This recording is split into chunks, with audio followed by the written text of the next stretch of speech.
Hello and welcome to Sounding Board, a community access television production of Seroptimus International of Novato. My name is Madeline Peters, and my guest today is Foad Satterfield. He's a professor of fine arts at Dominican University.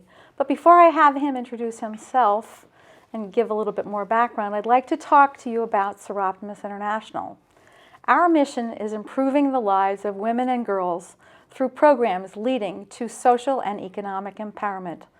Well, Foad, thank you very much for taking time to join me today. I'm very excited to have you here and have a conversation that we probably, in our time together as colleagues, never had a chance to talk. But your topic that you sent me today was here and now. And yes. Anyway, the program is yours. So how about providing a little bit of background about you? Thank you so much, Madeline, for inviting me here, and it's an honor. Just a little bit about my current projects. First of all, I've been a professor at Dominican University for 35 years this year. And during that time, I taught painting, color and design, drawing. And also, my favorite was being the curator of San Marco Gallery and seeing its evolution through the years, moving from the art building, San Marco, to the Alameda Library. Was a very important evolution in the process of the gallery. I also maintained professional artist studio for 37 years in Emeryville, where I was one of the original members of the Emeryville Artists Cooperative. I see. And this year we just celebrated our 30th anniversary. Also, I'm a collector of African art, particularly West African Yoruba material. And I and my sweetheart, Kimberly, we're full-time meditators, practitioners for over 35 years. And the spiritual practice has much informed not only my creative practice, but also my life. And maybe as we go on in the conversation, I could talk a little more about that. Well, of course. I think that's in the conversations I've had with you and the things that I've read about you, your blog and the different talks that you've given. It's how you've combined all of these different aspects of who you are as Foad, as painter, as poet, is fascinating to me. You have you wanted to talk about. You have some pictures and images that you want to talk about. So I want to give you a chance to provide our viewing audience with how you make things. Right. Well, first, there's a photograph of the studio that I'd like to we could look at, and this just gives you an idea of my workspace. So this is the view of your studio. Of the studio, yes. In fact, I think there are some frames I'm painting, getting ready to frame some finished works, but it's a workspace. It's a place that's dedicated just for work. Not unlike what Thomas Edison did when he built his laboratory, that was dedicated only for making and experimenting with devices that could actually bring forth some scientific advancement. Well, in my case, the work really has to do with how can I develop my aesthetic in the kinds of works that I do, which are paintings, which focuses on natural elements, such as what we might call landscapes, but then to bring it to a certain level of expression where basically it could be useful for other people to interact and have a positive experience with. So, but this is a process because there's an evolution, there's works that I make that may not be successful, and I make other works that try to build upon that, scaffold upon that. So it's a process, and it's a process that demands that I give it my full attention. So that's why the studio is so important. It's like very important. That very defined physical space where that just devoted to that endeavor. Right, and I let nothing come between that.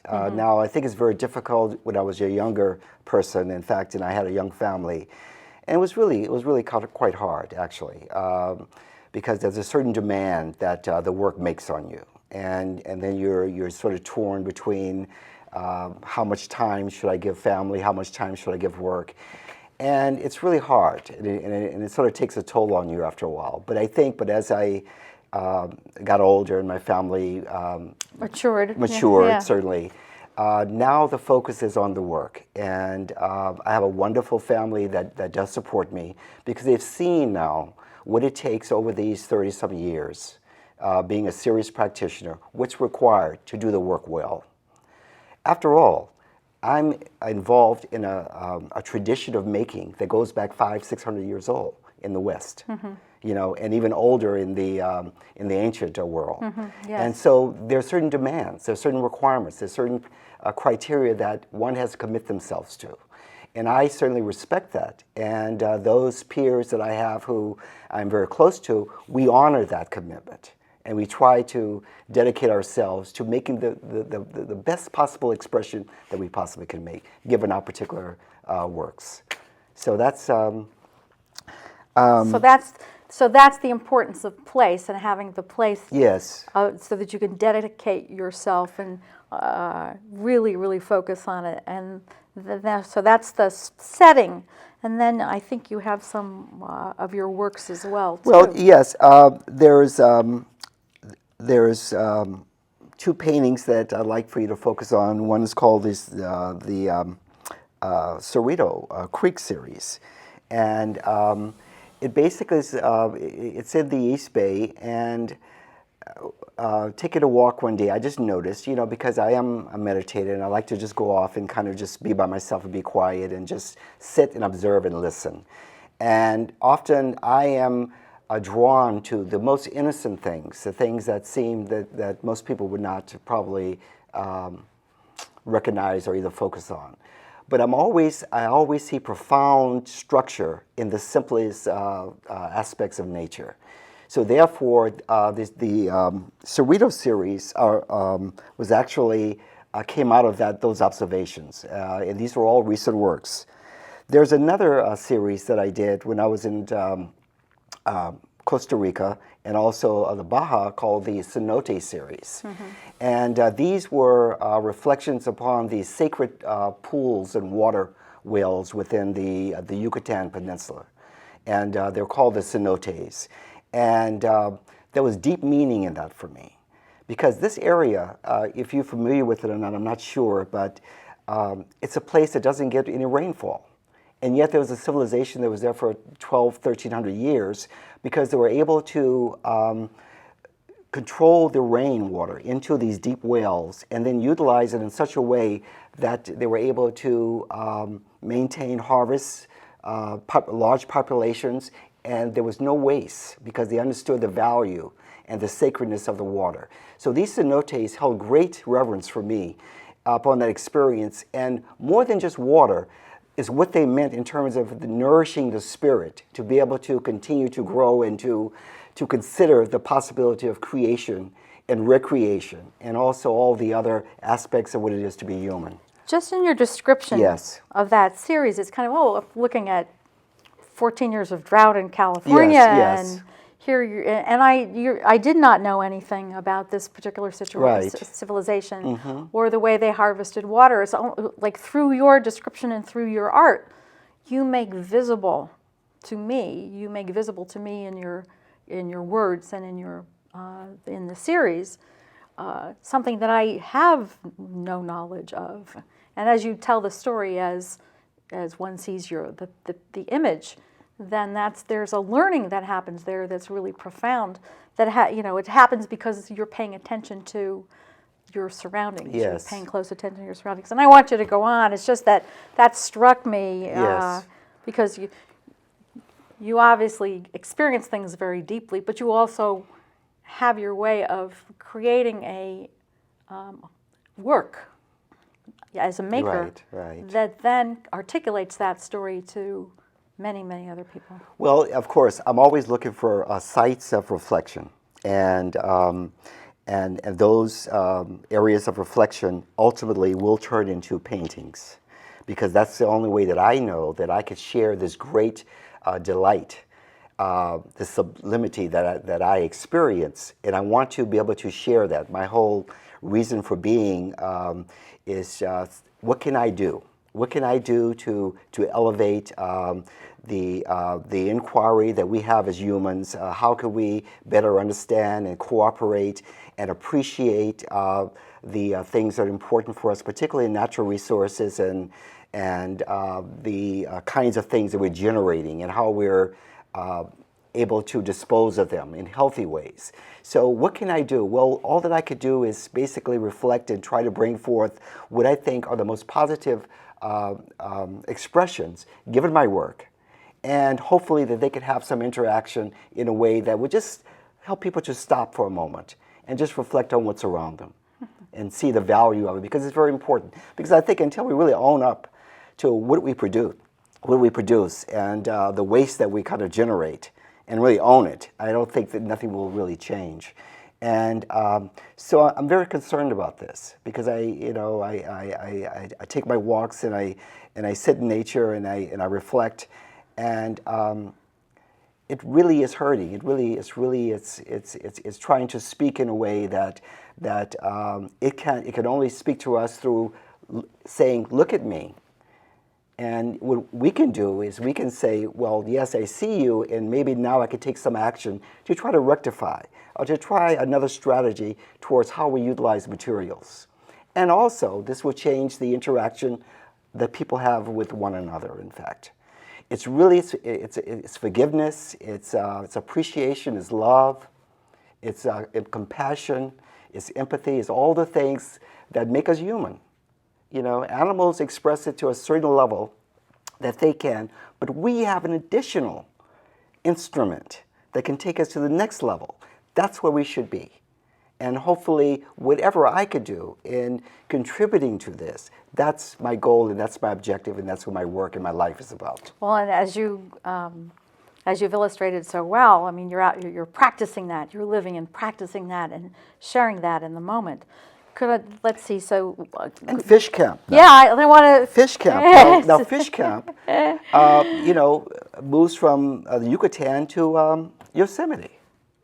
Fish camp is a little camp outside of, I forget the gate, going into Yosemite. Yes. But this is where,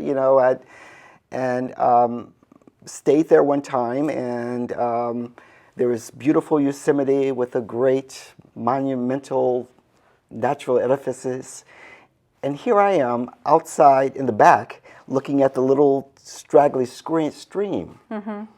And there was this amazing scenic possibility that I saw within this. And so fish camp painting that you'll see in this image is basically about my sitting there and just seeing how magnificent this little trace of water and these straggly little shrubs and a few trees were to me in relationship to creating another edifice different than El Capitan, mm-hmm. but at the same level of its complexity and its beauty, sublimity. So what you did is, by selecting this work as your work, is moving beyond the commercial to me, moving beyond the commercial Yosemite, because I see the pictures of Yosemite Valley and El Capitan, but in hearing your story, it's not just the big things. No, that's correct. That's right. And what you're doing it's the subtler things. Right. And it's the things that absolutely require us slowing down and just sort of being in the moment and just seeing that is just as magnificent as El Capitan, but in another way.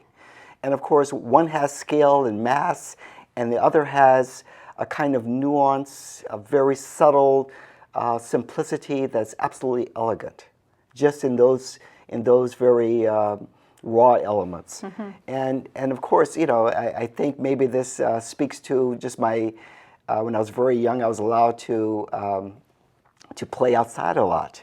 Well, you told that. Share that story. I think it was very. Well, the story is that I believe that the one thing that really gave me the ability to reflect and just focus and look at the subtler things was I never went to kindergarten. I stayed home with my great aunt who was an elder in the family, and I was around elders, and I was like 3, 4, 5, 6, 7 years old, and I was just allowed just to be and to develop myself in my observations, in my imagination, in my curiosity, and just to make life a game for me. And I experimented with fire, I experimented with water and fire, with earth. So these would, and sticks and stones, which later became a series that I did, actually. I see. And, but it's always reflected on natural elements in their configurations, how to put them together, what are the relationships. And primarily, that's really what teaching art is really all about, is how do you find relationships in things that seem dissimilar. So really, and so that's really been my quest, and I've always done this. So I can say without any contradiction that what I'm doing now, I've always done in my life, which is basically to look closely at things and to try to just peel away a little bit that surface that will reveal itself in its true magnificence. So getting to the essence of things, and what I'm getting from you too is you're taking the time to really, as you said, be in the moment and pay attention. That's right. The inside and the outside tends to comport to one another. And I'm reasonably trying to bring the two in concert. And that's what the meditation practice has given me through the years. And also having the wonderful honor of working with Guru Shivalasana for many years and learning the mechanics of meditation. And then also spending time with Thich Nhat Hanh, the great Buddhist monk, whose practice and Vietnamese tradition concentrated primarily on the heart. And then, of course, with the Dalai Lama on several retreats with him. And so all of these things have come together for me and have given me the instrumentation necessarily for a much more profound, deeper, introspective look, not only at myself, but also to take that into, to let that be a part of my observations. So what's outside is inside. What's inside becomes outside. That is my practice. This is the work. And hopefully this is what these paintings will reflect. There's another photograph. Yes. And it's the, again, in this little insignificant park in Berkeley, but it's just a field. It's a field with, but I think what really struck me more than anything else were just the light that day. And it was brilliant, it was bright, it was sort of yellow, and there were this little branch and just the space and the openness and I said, let me just photo, and I didn't think anything of it, but I got back to the studio and I looked at the image and I said, wow, how would I make a painting like this? And I said, but it's hard, it would be hard. I said, but I need to try it. Because what I found now is that things that seem difficult, those are the things I need to do. And why is that? Why do you go because for the that's the only difficult? place I can learn. That's the only Okay. place I can continue to develop this is your myself. process That's my of continuing process. Take on the going. hardest things I can. And failing is all part of the process. Okay, but each time, and this is why when I start a series, I try to do at least 3 in the series. The first one, which basically usually is the most successful one, because I don't know what I'm doing. The second one is often a copy of the first, which is often doesn't go very well. And the third one becomes this kind of art object. I see. But always the first one. It's like it seems as though that everything that you're talking about, that's your inside and outside, perhaps is reflected in that first. Yes, and of course, being a human with a lot of foibles and things, I tend to fall back into the process of making these things I call art. And once that happens, then I lose the magic in the piece, because then there are certain constructs I'm trying to work for. But when that's not a part of the process, when I'm just making something and I'm not thinking about making it an art object, that's when it's most honest and authentic. So that you're talking about, like, so when we look at the painting right after the photograph, we'll see that this is the first iteration from the photograph, just actually making the painting and trying to, what I call it was like a study of the important one that I would make after. Okay, but actually I thought the first one was actually much freer. It had, and most of these works, in fact, 99% of them are made on the floor. I don't make these paintings on the wall. On the floor? On the floor. They're not stretched. They're not over stretcher bars. They're canvas that's been primed, and they're taped to the floor. I have this gigantic grid of 12 by 12 feet that I tape the paintings to the floor, and I actually work on them on the floor, so there's no drip, and I don't have to get on ladders because I'm only 5'5" and the paintings are 8 foot. and there's a mechanical difficulty with that. Yes. Okay. So what I do is I find when I make the paintings on the floor, then I could be literally standing in the painting and making it, and so much of the concept of making a painting is taken away, and then I'm just working on the process. It's the process. It's the process. It's the physicality. It's the materials. It's how the brush is moving, and it's a different experience. And it sort of detaches me from the objectification of making this thing I call a painting. It seems from your description, when you are in that moment, that everything that you've talked about and your experiences and all that, what I'm hearing is that's your most authentic self. Well, it's exciting actually, because there's no one there. They're just me, the universe, and the materials. And there's tension. There's a robust kind of interaction that happens. And it's really a powerful thing, and I think this is what makes any creative activity a most enlightened process for the human being, because what it does, it allows you to elevate yourself to the level that is not necessarily conscious. And there's no observers there, there's no witness, so you can't... No critical eye. Right, there's no critical eye, so you can't really prove that you've done that, or you can't... But it doesn't matter. You're doing it. This is why making and creating and just bringing forth imagination in some form is a powerful instrument for our own personal development. And I would say necessarily to nourish our soul and all the other aspects that tend to go unnoticed and not really fulfilled. So the next painting in the Vita Terrestra series. So this is the last one. The last one, and this is a big painting. This is like... I know, it's like your paintings are large. Yeah, this is big. This is a big one. This one, I started it on the floor. It's 7 feet by 8 feet.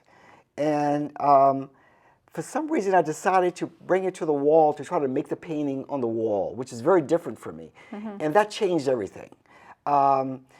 Just the difficulty of the mechanics of getting the paint to the...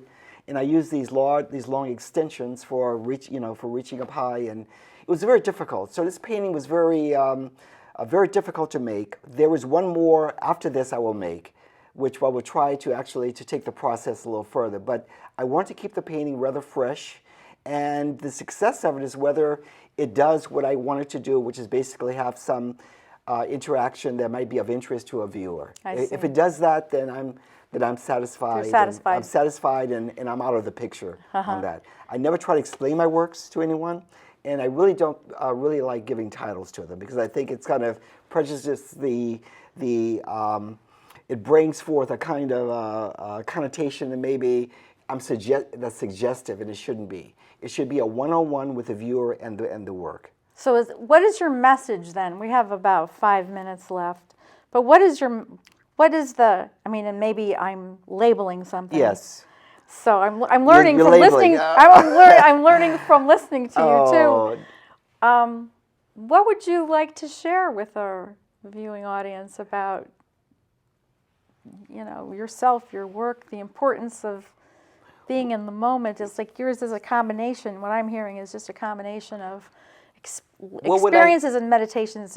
Yes. Well, what I hope, Madeline, I hope that that given our conversation, that individuals in the audience will understand the eminent importance of basically helping, particularly kids and themselves and other people to really experience imaginative, creative activity, whatever it is. It really does not matter. And I think because this is just a part of what the soul needs. This is a part of us that basically often goes unfulfilled. That's that's very essential. It's dismissed. Well, and I think that it has to be done in an authentic way. And often we simply allow ourselves sometimes to simply be audience, when in fact we should be the participants in the process. And it doesn't matter what it is, but I think that we should allow ourselves to do something. This is really what I'd like to say, and I think the theme of hearing now really had to do with just slowing down, paying attention to our breath, and what comes up, just simply trust it and move upon it as the truth, as your truth. And if that message could be of any import to anyone, then I've done my work. Well, Fuad, your description, the conversation with you was very enriching and to me and hopefully also to our viewing audience. We're just about at the end of our conversation right now. I really want to thank you very much for taking the time to be here. So Fuad, your studio is in Emeryville. Emeryville, yes. Yes. A studio that has a number to it. 57. Studio 57 in Emeryville. Sounds like a New York nightclub. It does. It does. But again, thank you very much. My pleasure. Certainly you've helped me kind of make sure that I am in the moment. Ah, bless you. Thank you. So thank you very much to the crew of Sounding Board, all Seroptimus members. Particular thanks to Leon Johnson, our studio engineer. I'd also like to gratefully acknowledge the Buck Institute for Research on Aging for allowing us access to their facilities so that we may produce our television programs. My name is Madeline Peters. My guest today is Foad Satterfield. Thank you for joining us.